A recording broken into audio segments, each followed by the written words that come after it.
마리아는 곧 일어나서 부엌으로 간다. 마리아는 또 우유와 올리브와 치즈를 가지고 돌아온다. 다른 것은 없어요. 달걀을 한 개 드세요. 하고 말한다. 요셉은 안 먹겠다고 한다. 달걀은 마리아의 것이다. 요셉은 빵과 치즈를 맛있게 먹고 아직 미지근한 우유를 마신다. 그런 다음 사과 한 개를 받아 먹는다. 이것으로 식사가 끝났다. 마리아는 식탁에 식기를 치운 다음 수 놓던 것을 집어든다. 요셉은 마리아를 도와주고 마리아가 부엌에서 방으로 돌아온 다음에 부엌에 그대로 남아있다. 그가 모든 것을 다시 정돈하고 저녁에 쌀쌀하기 때문에 불을 쑤셔 일으키는 동안 그가 움직이는 소리가 들린다.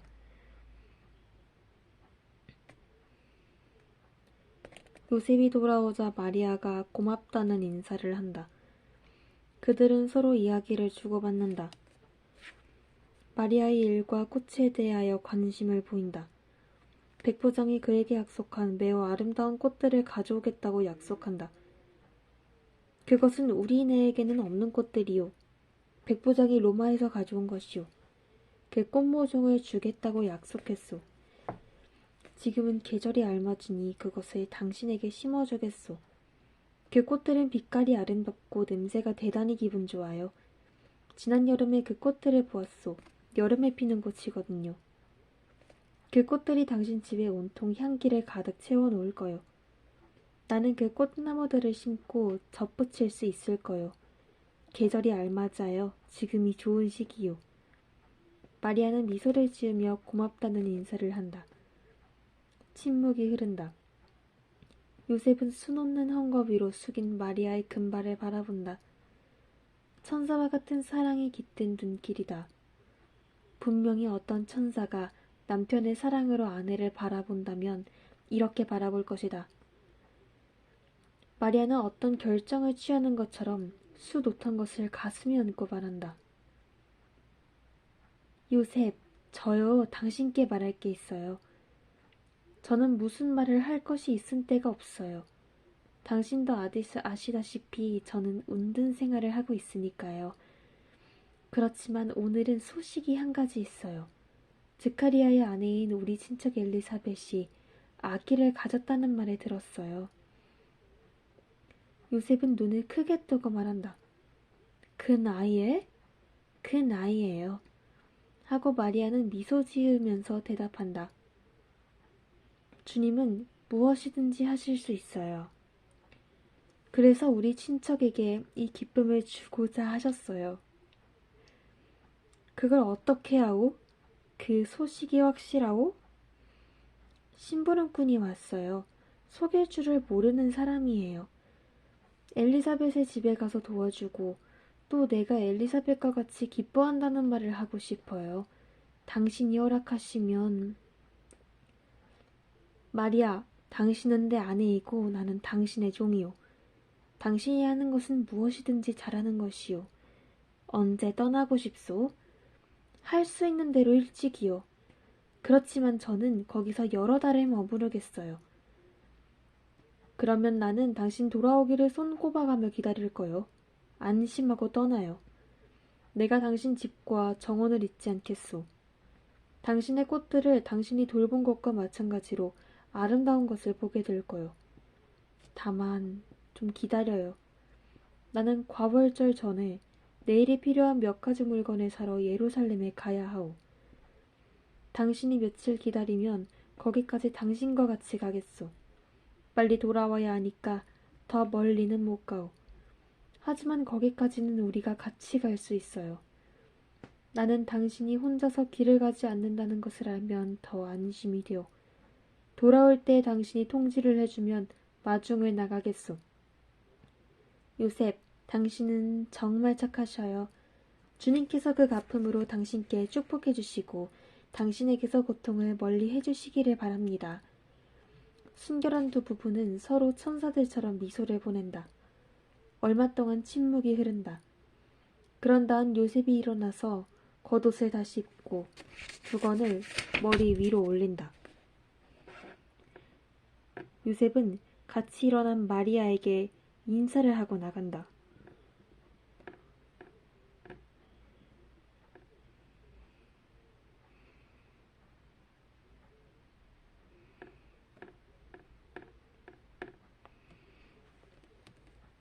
마리아는 그가 나가는 것을 바라본다. 그리고 마음이 아픈 듯이 한숨을 쉰다. 그리고 눈을 들어 하늘을 바라본다. 분명히 기도를 드리는 것이다. 마리아는 문을 닫고 일거리를 접고 부엌으로 간다. 불을 끈다. 혹은 덮는지도 모른다. 모든 것이 질서정연한지 살펴본다. 등잔을 들고 나오면서 문을 닫는다. 마리아는 밤에 찬바람에 펄럭이는 불꽃을 손으로 보호한다. 자기 방으로 들어가 또 기도를 드린다. 환상은 이렇게 끝난다. 28. 너의 남편에게 너의 무죄를 증명하는 일을 나에게 맡겨라.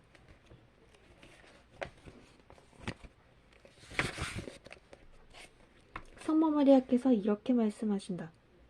지극히 사랑하는 딸아, 나를 말로 표현할 수 없이 기쁘게 했던 황홀이 끝나자 내 감각 능력은 이 세상의 것을 다시 깨닫게 되었다. 조금 전부터 내 정배가 되신 하느님의 사랑 속에 파묻혀 있던 내 마음을 장미의 날카로운 가시처럼 찌른 생각은 요셉에 대한 생각이었다. 그 후부터 나는 거룩하고 주의 깊은 내 수호자에게 내 사랑을 바쳤었다. 하느님의 뜻이 대사제의 말에 통하여 나를 요셉의 아내가 되기를 원하신 때부터 나는 요셉을 알 수 있었고 그 의인의 거룩함을 평가할 수 있었다. 요셉과 결혼하자 고아라는 외로움이 사라지는 것을 느꼈고 내가 잃었던 성전의 안식처를 슬퍼하지 않게 되었었다. 요셉은 내게 대하여 돌아가신 아버지와 같은 다정스러움을 가지고 있었다. 요셉 곁에서는 대사제 곁에서처럼 안전하다는 느낌을 가졌었다. 망설임이 일절 사라졌을 뿐 아니라 나는 요셉에 대해서는 아무런 망설임도 어떤 두려움도 정당화되지 못한다는 것을 깨달았었다. 요셉에게 맡겨진 내 동정은 엄마의 품에 안겨있는 어린아이보다도 더 평온하다. 그런데 이제 어떻게 내가 아기를 가졌다는 말을 그에게 한단 말이냐. 나는 그에게 그것을 알릴 말을 찾고 있었다. 찾기가 어려웠다. 나는 하느님의 선물을 가지고 자만하고 싶지 않았고 또 주님께서 저를 모든 여인들 중에서 사랑하셨어요. 그래서 당신의 종을 저를 당신의 배필로 삼으셨어요. 하고 말하지 않고는 내 임신을 어떻게도 정당화할 수가 없었다. 그에게 내 상태를 숨겨서 그를 속이는 것도 나는 원치 않았다. 그러나 내가 기도를 드리는 동안 내 안에 가득 차 계시던 성령께서 내게 말씀하셨다. 말을 하지 말아라. 내 남편에게 너의 무죄를 증명하는 일을 나에게 맡겨라 하고 언제? 어떻게? 나는 그것을 여쭈어 보지 않았었다. 나는 꽃이 절을 날아가는 물에 몸을 맡기듯이 항상 하느님께 나를 맡겨드렸었다. 영원하신 분은 당신의 도움 없이 나를 내버려 두신 적이 절대로 없었다. 그분의 손이 나를 지금까지 부축하시고 보호하시고 인도하셨다. 그분은 지금도 이렇게 하실 것이다.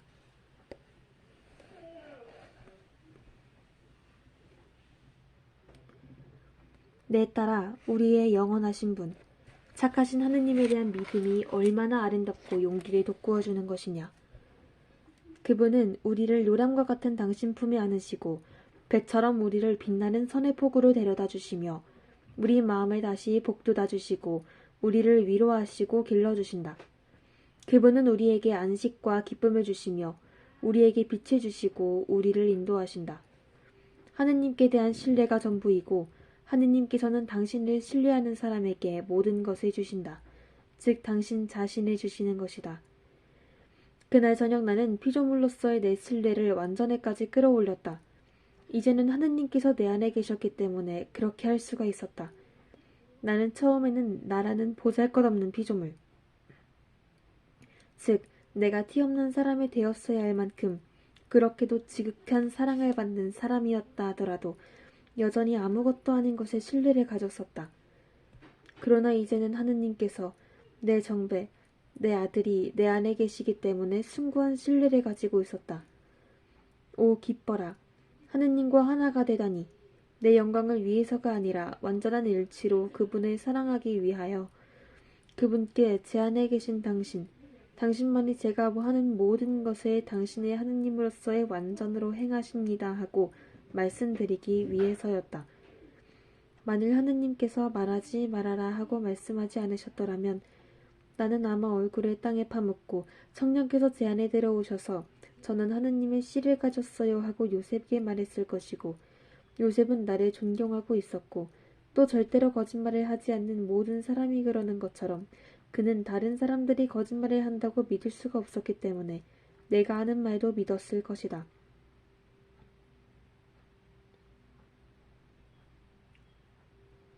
그렇다. 나는 요셉에게 장차올 고통을 당하지 않게 하려고 그와 같은 찬사를 나 자신에게 하는 것은 싫었겠지만 그 혐오감을 극복하고 그 말을 했을 것이다. 그러나 나는 하느님의 명령을 따랐고 그때부터 여러 달 동안 내 마음에 피를 흘리게 하는 첫 번째 상처를 느꼈다.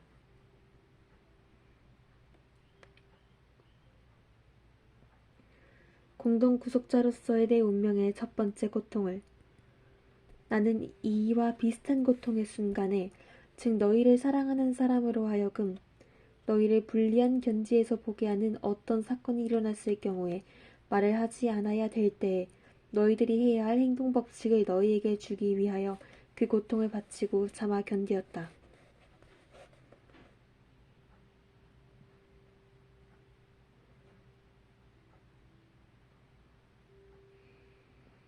너희의 평판과 너희들이 집착하는 애정을 지키는 일을 하느님께 맡겨 드려라. 거룩한 생활로 하느님의 보호를 받을 자격을 얻어라. 그리고는 안심하고 있어라. 모든 사람이 너희와 대항한다 해도 너희를 사랑하는 사람들에게 하느님께서는 너희를 변호하시고 진실이 드러나게 하실 것이다. 내 딸아, 이제는 쉬어라. 그리고 점점 더 내 딸이 되어라. 29. 마리아와 요셉이 예루살렘에 간다. 나는 성녀 엘리사벳의 집에 가려고 길 떠나는 광경을 본다. 요셉은 회색나귀 2마리를 끌고 마리아를 데리러 왔다. 한 마리는 그가 탈 것이고 또 한 마리는 마리아가 탈 것이다. 두 짐승 중에 한 마리에는 이상한 장치를 덧붙인 보통 안장이 얹혀 있는데 나는 그것이 짐을 얹기 위한 것임을 알아차린다. 그것은 일종의 짐바디로 요셉이 마리아에게 빗맞지 않게 그 안에 옷을 넣으라고 가져온 작은 나무채를, 그 위에 요새 말로 말하자면 트렁크를 올려놓는다.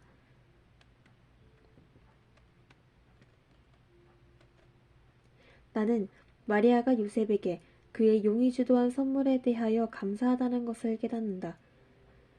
마리아는 전에 준비하였던 보따리에 쌌던 모든 것을 꺼내서 그 궤속에 챙겨 넣는다.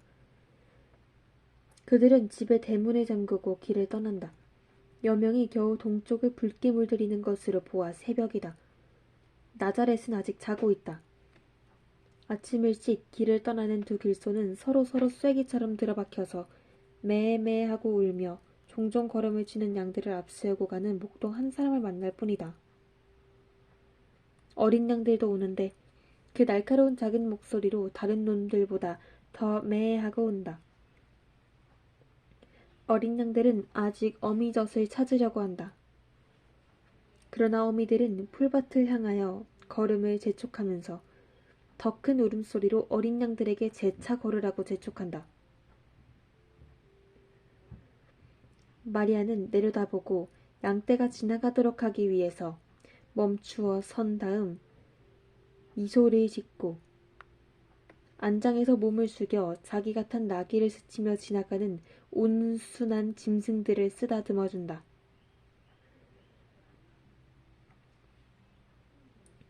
갓난 어린 양을 아는 목동이 다시 인사를 하려고 발을 멈추자 마리아는 죽어라 하고 매매 오는 어린 양의 볼그레한 작은 주둥이를 쓰다듬어주며 웃는다.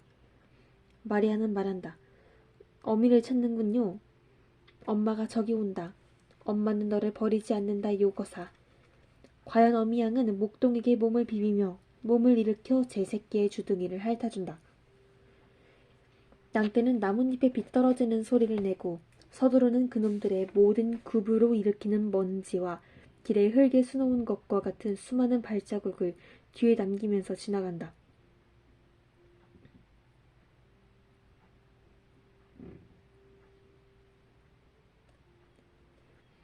요셉은 겉옷을 입고 있었다.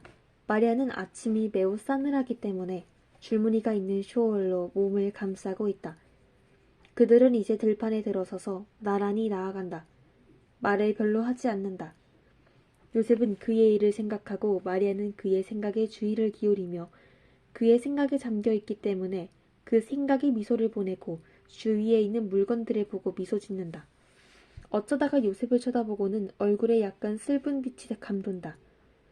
그러다가 말수가 적고 마리아에게 몸이 편하냐고 아무것도 필요한 것이 없느냐 묻기 위해서나 입을 여는 주의 깊은 남편을 쳐다볼 때에도 미소가 다시 떠오른다.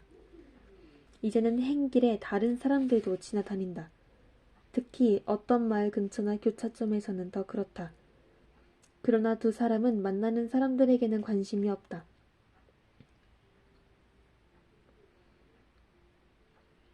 그들은 방울소리를 요란스럽게 내며 종종 걸음을 치는 나귀를 몰아가며 빵과 올리브나무를 좀 먹고 작은 동굴에서 흘러나오는 샘물을 마시기 위해 다만 한 번만 걸음을 멈춘다.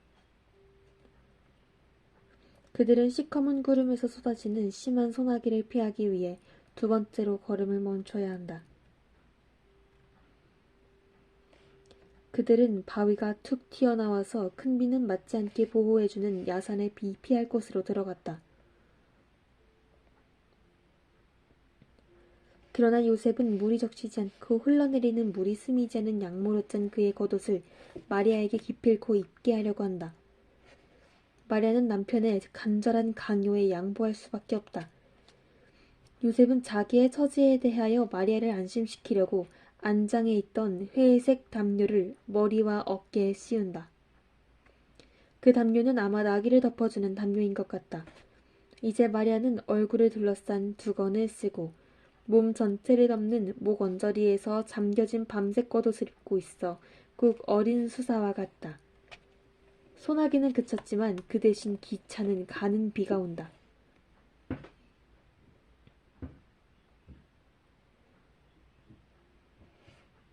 그러나 봄이라. 잠시 후에는 해가 나가서 길이 더 쉽게 가기 되기 시작한다. 두 나귀는 더 경쾌하게 길을 달린다. 환상이 여기서 그쳤기 때문에 나는 다른 것은 보지 못하였다. 30. 예루살렘에서 스카리아의 집까지.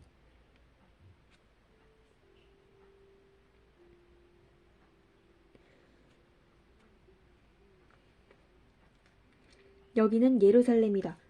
이제는 그 거리와 성문들을 보고 잘 알아볼 수 있다. 두 부부는 우선 성전 쪽으로 향한다. 나는 성전에 예수님을 봉헌하던 날 요셉이 나귀를 맡겼던 마곡간을 알아본다.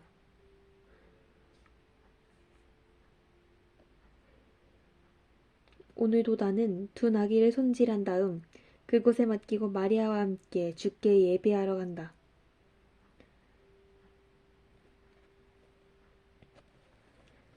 그런 다음 나와서 마리아는 요셉과 함께 어떤 집으로 가는데 아는 사람의 집인 것 같다.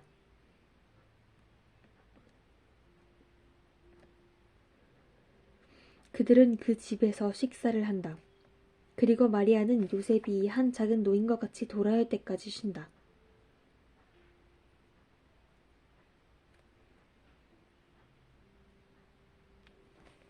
이분은 당신과 같은 길을 가는 사람이요. 당신이 친척집에 이르기까지 혼자 갈 길은 얼마 안 될 거요. 이 노인을 믿으시오. 내가 잘 아는 분이요. 그들은 나귀를 다시 타고 요셉은 성문까지 마리아를 배웅한다.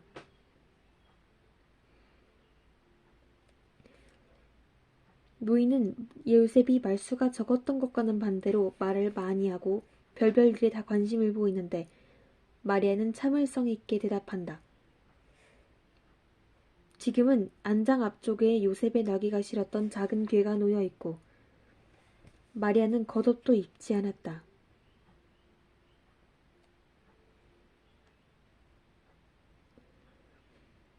쇼울도 두르지 않고 개켜서 괴 위에 놓았다.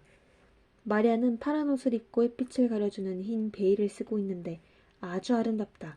얼마나 아름다운가. 항상 작은 목소리로 말하는 마리아가 그에게 들리게 하려면 큰 목소리로 말해야 하는 것을 보면 작은 노인은 가는 귀가 먹은 모양이다. 그러나 이제는 다 끝장이 났다.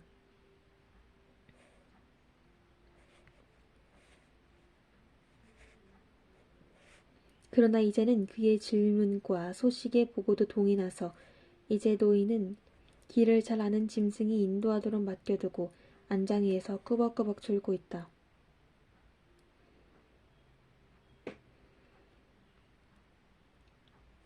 마리아는 그 일시적인 중단을 이용하여 자기 생각을 가다듬고 기도를 드린다. 한 팔을 가슴에 얹고 파란 하늘을 쳐다보면서 낮은 목소리로 노래하는 것이 기도임에 틀림없다. 그의 얼굴은 영혼의 감동의 노력으로 인해 빛과 무상의 기쁨을 나타낸다. 그리고 내게는 환상이 중단된 지금 나는 어제와 같이 내 곁에 내적인 환상으로 볼 수 있는 어머니를 모시고 남아있다.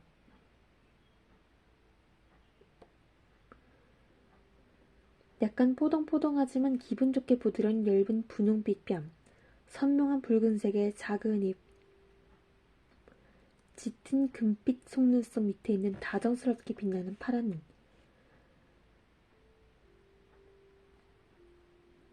나는 머리 꼭대기에서 갈라진 머리가 어떻게 기분 좋게 세 개의 웨이브를 이루며 양쪽으로 내려와 볼그레한 작은 귀를 반쯤 덮기까지 하고 그 엷고 빛나는 금발을 보이며 머리를 덮은 베일 뒤로 사라지는지 말할 수 있다. 과연 나는 성모님이 천국에나 있을 것 같은 비단으로 지은 옷을 입으시고 겉옷을 머리에까지 쓰고 계신 것을 보는데 그 겉옷은 베일처럼 가볍기는 하지만 그래도 옷과 같은 감으로 만든 탁탁한 것이었다.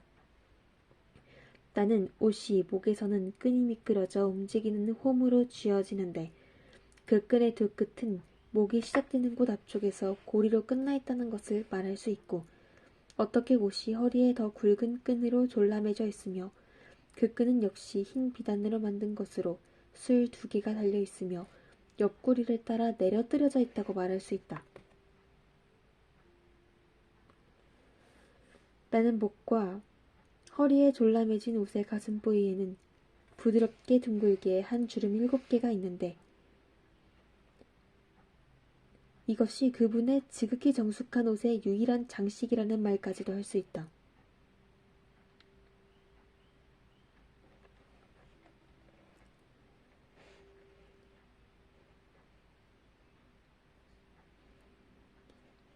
그리고 성모님을 쳐다보면 볼수록 어느 정도까지 사람들이 그분을 괴롭혔는지를 생각하며 고통을 느끼고 어떻게 사람들이 그분의 육체적인 모습으로 그렇게도 다정스럽고 친절하고 품이 있는 그분을 동정하지 않을 수가 있었을까 하고 의아하게 생각한다.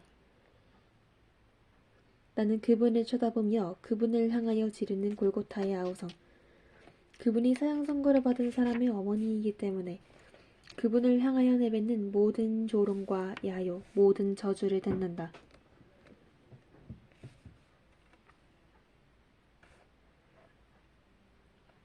나는 지금은 성모님의 아름답고 불안이 없는 모습을 본다. 그러나 그분의 지금 모습도 예수님의 임종의 고통 때와 예수님이 돌아가신 후 예루살렘의 집에서 나타내던 슬픔의 시간에 가지셨던 비참한 얼굴의 기억을 지울 수가 없다. 그래서 나는 성모 마리아를 쓰다듬어 드리고 그렇게도 품위 있게 볼그레한 뺨에 입맞추어 드리며 성모님과 내 안에 남아있는 그 눈물들의 기억을 내 입맞춤으로 없애버릴 수 있었으면 좋겠다.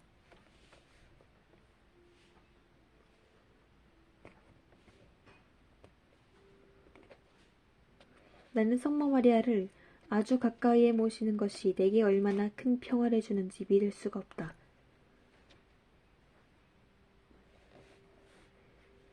나는 성모님을 보면서 죽는 것이 살아있을 때의 가장 즐거운 시간만큼이나 그보다도 더 즐거우리라고 생각한다. 나 혼자만이 이렇게 그분을 온전히 보지 못한 요 근래에 나는 엄마가 없는 것처럼 그분이 안 계신 것이 괴로웠다. 이제는 지난 12월과 1월 초에 나를 떠나지 않은 이루 말할 수 없는 기쁨을 느낀다. 그래서 나는 행복하다. 순환의 가슴 찢기는 비통을 보는 것이 내 지복을 흐리게 하는 고통의 베일임에도 불구하고 행복하다. 순환 동안에 예수님이 고통당하시는 것을 본 2월 11일부터 내가 무엇을 느끼고 무엇을 당하였는지를 말하고 이해시키기는 어려운 일이다.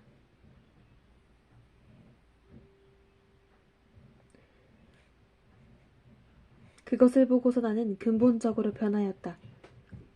내가 지금 죽든지 100년 후에 죽든지 그 환상은 그 강함과 그 영향을 그대로 보존할 것이다. 그전에는 그리스도의 고통을 생각하였었다. 그런데 지금은 내가 그 고통들을 살고 있다. 말 한마디만 들어도 상본을 한번 흘깃 보기만 해도 그날 저녁 내가 당한 고통을 다시 당할 수 있고 그 소름 끼치는 고문을 느낄 수 있으며 그분의 비탈에 잠긴 고통의 고뇌를 겪을 수 있기 때문이며 그분을 상기시키는 것이 아무것도 없다 하더라도 그분의 추억이 내 마음을 죄기 때문이다. 성모 마리아가 말씀을 시작하신다. 그래서 나는 입을 다문다.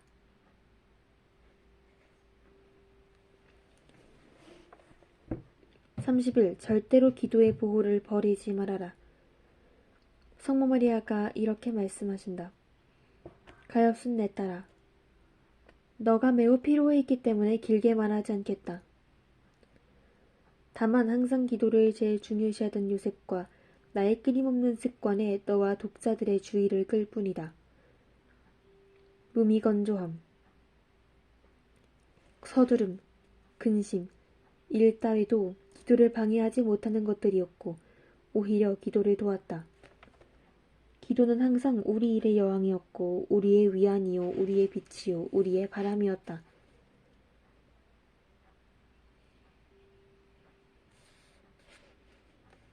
슬플 때에는 기도가 위안이었지만 행복한 시간에도 기도가 노래가 되곤 하였다.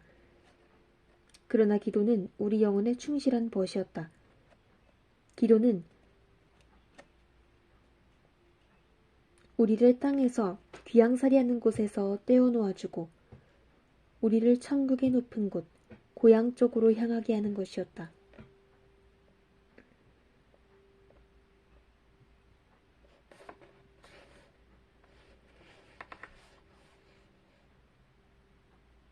내 안에 하느님을 모시고 있어서 더없이 아름답고 거룩하신 분께 예배하기 위하여는 내 가슴을 보기만 하면 되던 나뿐 아니라 요셉도 기도할 때에는 하느님께 결합하여 있음을 느꼈다. 그것은 우리의 기도가 하느님을 흠숭하고 그런 다음 그분의 포옹을 받음으로써 하느님 안에서 녹아버리는 우리 존재 전체의 아참다운 예배이기 때문이었다. 그리고 보아라. 영원한 분을 뵈고 있던 나도 성전에 경건하게 자주 가는 것이 면제된다고 생각하지 않았었다. 아무리 높은 성덕도 하느님 앞에서 자기가 아무것도 아니라는 것을 느끼고 그 아무것도 아닌 것을 낮추는 것을 면제하여 주지는 못한다. 하느님께서 당신 영광에 대한 끊임없는 환희의 노래로 그것을 우리에게 허락하시기 때문이다. 너희들이 약하고 보잘것없고 결점투성이 아니냐. 주님의 거룩하심의 구원을 빌어라. 거룩하시다 거룩하시다 거룩하시다 하고 너희들의 불행을 구원해 주십사고 복되신 그 거룩하신 분을 불러라. 하느님께서 오셔서 당신의 거룩하심을 너희에게 올망하게 하실 것이다. 너희가 거룩하고 하느님께서 보시기에 공로가 많으냐? 역시 주님의 거룩하심에 구원을 빌어라. 그 무한한 거룩하심이 너희의 거룩함을 점점 더 자라게 하실 것이다. 인간의 약함보다 우월한 천사들도 그분의 거룩하시다를 노래하기를 잠시도 그치지 않는데 우리 하느님의 거룩하심이 기원할 때마다 그들의 초자연적인 아름다움이 더해진다. 천사들을 본받아라. 절대로 기도의 보호를 버리지 말아라.